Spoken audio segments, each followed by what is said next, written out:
If condition, else if condition, switch case, कुछ ऐसे words हैं जो आपको प्रोग्रामिंग में दिखते होंगे, लेकिन आपको पता नहीं कि ये वर्ड कहाँ यूज होते हैं, क्यों यूज होते हैं और कैसे यूज होते हैं। आज के वीडियो में यही देखेंगे कि इन सब कंडीशंस का यूज क्या है, मीनिंग क्या है और ये कैसे यूज होते हैं। चलिए चलते हैं फिर प्रोग्रामिंग की ओर और आपको बताते हैं कि इन सब का यूज कैसे है। जैसे कि आप आज नए हो मेरे वीडियो पे, आप सबसे पहले आप अपना मेरा चैनल सब्सक्राइब कीजिए और अपने दोस्तों पे शेयर कीजिए। चलते हैं।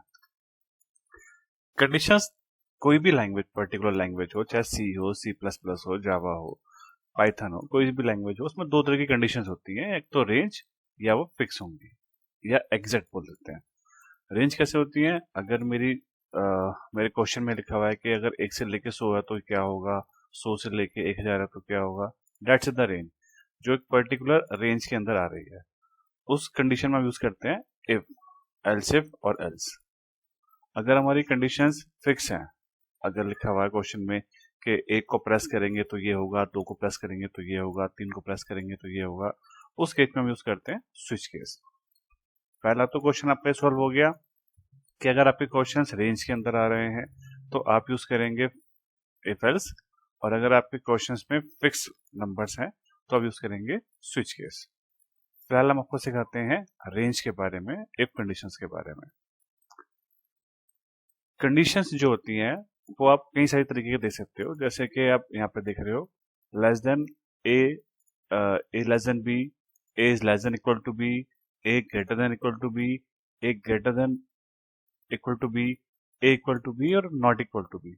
अलग अलग कंडीशंस कुछ भी हो सकती हैं, सारी कंडीशंस के ऊपर ही क्वेश्चंस हैं।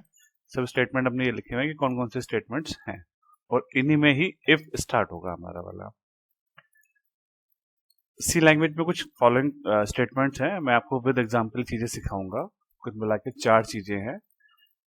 पहला है use if to specify a block of code to be executed if a specified condition is true. अगर किसी भी कंडीशन में इफ आ रहा है और वो कंडीशन ट्रू है तो वो एग्जीक्यूट होगी। एग्जाम्पल के लिए हम चलते हैं। मैंने एग्जाम्पल लिखा if A is greater than B, तो दिखा देगा, प्रिंट कर देगा ए इज बिगर। तो अगर आपकी कंडीशन में ए बड़ा हुआ बी से, तो इसका मतलब ये है कि आपका जो ए है, नंबर है, वो बिगर शो हो जाएगा, स्क्रीन के ऊपर दिख जाएगा। केवल ए की कंडीशन है, इसलिए हम इसके अंदर इफ लिखेंगे और प्रिंट एफ लिखेंगे। नेक्स्ट आते हैं use else to specify a block of code to be executed if the same condition is false. अगर आपकी कंडीशन इफ वाली ट्रू नहीं है या फॉल्स है, तो जो एल्स वाली कंडीशन है वो आपकी प्रिंट हो जाएगी या वो एग्जीक्यूट हो जाएगी।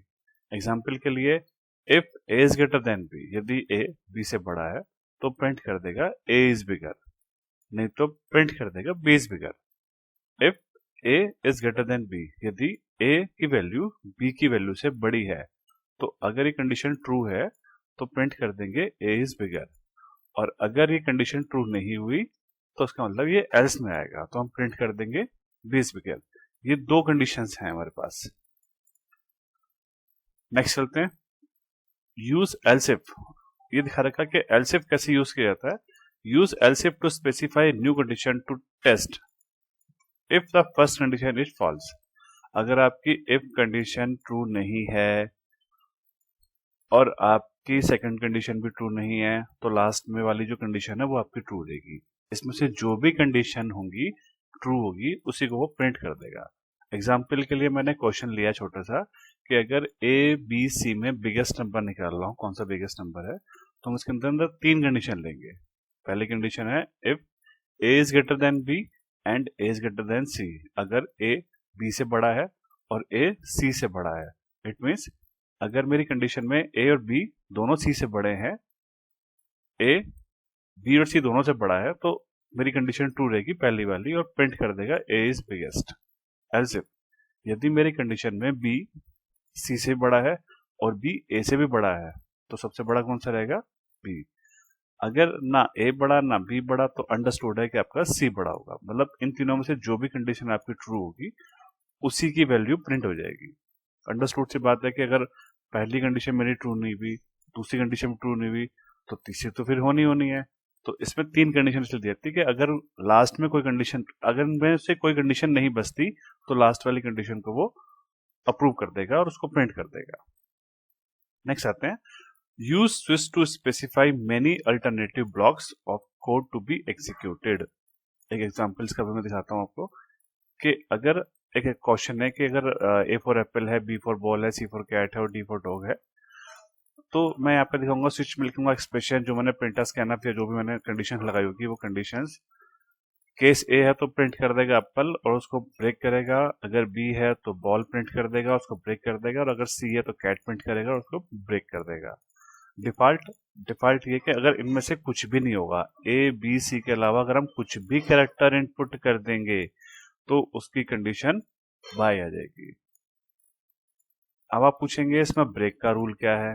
ब्रेक इसलिए लिखा जाता है ताकि अगर मेरी पहली कंडीशन ट्रू हो गई, जो मैंने अपने क्वेश्चन में अगर स्कैन किया ए को, अगर वो कंडीशन उसको मिल गई, वो कंडीशन ट्रू हो गई, तो वो उसको ब्रेक कर देगा, नेक्स्ट कंडीशन को चेक नहीं करेगा।